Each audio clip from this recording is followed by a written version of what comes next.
Kisah kematian Dajjal. Pada episode sebelumnya, kami telah memaparkan siapa saja para pengikut Dajjal.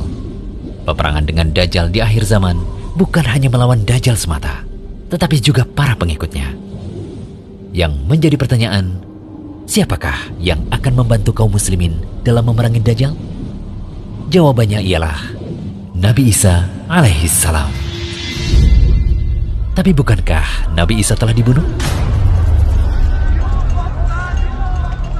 Pertanyaan tersebut telah dijawab oleh Allah Ta'ala dalam firman-Nya surah An-Nisa ayat 157 hingga 158. Dan karena ucapan mereka, sesungguhnya kami telah membunuh Al-Masih, Isa putra Maryam Rasul Allah. Padahal mereka tidak membunuhnya dan tidak pula menyalibnya. Tetapi yang mereka bunuh ialah orang yang diserupakan dengan Isa bagi mereka. Sesungguhnya orang-orang yang berselisih paham tentang pembunuhan Isa benar-benar dalam keraguan-raguan tentang yang dibunuh itu. Mereka tidak mempunyai keyakinan tentang siapa yang dibunuh itu kecuali mengikuti persangkaan belaka. Mereka tidak pula yakin bahwa yang mereka bunuh itu adalah Isa. Tetapi sebenarnya Allah telah mengangkat Isa kepadanya. Dan adalah Allah Maha Perkasa lagi Maha Bijaksana. Inilah suatu berita yang wajib diimani oleh setiap kaum muslimin. Kabar tentang hidupnya Nabi Isa hingga saat ini tidak bisa dibantah dengan argumen apapun.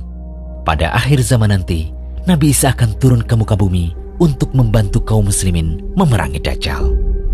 Dari Abu Hurairah, Nabi SAW bersabda, dan ketika mereka sedang mempersiapkan peperangan dan merapikan barisan, tiba-tiba datanglah waktu sholat, dan turunlah Nabi Isa bin Maryam, lalu ia mengimami mereka. Hadis riwayat Muslim. Namun, bukan yang dimaksudkan dalam hadis tadi bahwasanya Nabi Isa menjadi imam sholat. Disebutkan dalam hadis lainnya, dari Jabir bin Abdullah, Nabi SAW bersabda, akan senantiasa ada segolongan dari umatku yang berperang memperjuangkan kebenaran dan meraih kemenangan hingga hari kiamat. Nabi SAW pun mengatakan, kemudian Isa bin Maryam turun ke muka bumi. Lalu pemimpin mereka tadi mengatakan pada Isa, jadilah imam sholat bersama kami. Tidak, sesungguhnya di antara kalian sudah menjadi pemimpin bagi yang lain. Allah betul-betul telah memuliakan umat ini. Jawab Isa. Hadis riwayat Muslim. Pada saat turunnya Nabi Isa alaihissalam, kaum muslimin pun telah bersiap untuk memerangi Dajjal. Saat itu, sholat masih ditegakkan. Isa bin Maryam pun sholat di belakang orang yang soleh kaum muslimin. Ketika Dajjal mengetahui turunnya Nabi Isa, ia akan melarikan diri. Lantas Nabi Isa menjumpai Dajjal di Baitul Maqdis, dan kaum muslimin pun mengepungnya. Nabi Isa alaihissalam lantas memerintahkan untuk membuka pintu. Kaum muslimin pun melaksanakannya. Dan ternyata di balik pintu tersebut terdapat Dajjal. Lantas ia pun berlari. Nabi Isa alaihissalam pun bertemu dengannya di Bab Lut di timur. Lalu beliau menumpas Dajjal dan pengikutnya dari orang-orang Yahudi. Mengenai kisah pembunuhan Dajjal oleh Nabi Isa diterangkan diantaranya dalam dua hadis berikut. Dari Abdullah bin Amr, ia berkata bahwa Rasulullah SAW bersabda, lalu Allah mengutus Isa bin Maryam seperti Urwah bin Mas'ud. Ia mencari Dajjal dan membunuhnya. Setelah itu, selama 7 tahun, manusia tinggal dan tidak ada permusuhan di antara dua orang pun. Kemudian Allah mengirim angin sejuk dari arah Syam. Lalu tidak tersisa seorang yang di hatinya ada kebaikan atau keimanan seberat biji sawi pun yang tersisa, kecuali mencabut nyawanya. Hadis riwayat Muslim. Dalam riwayat Ahmad dari Aisyah, Rasulullah SAW bersabda, jika Dajjal telah keluar dan aku masih hidup, maka aku yang akan membela menjaga kalian. Namun Dajjal keluar sesudahku.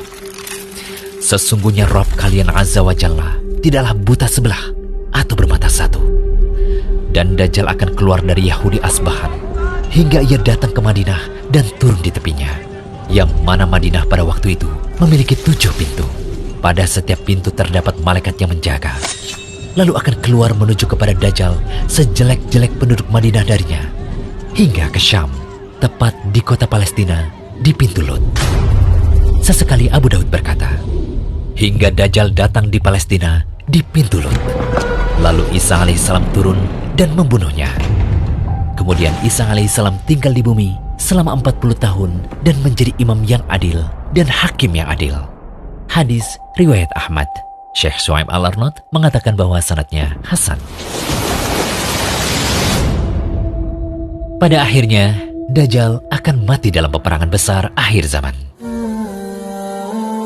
Inilah akhir kisah serial episode Dajjal yang menjadi topik bahasan Rumaiso.com edisi khusus akhir zaman.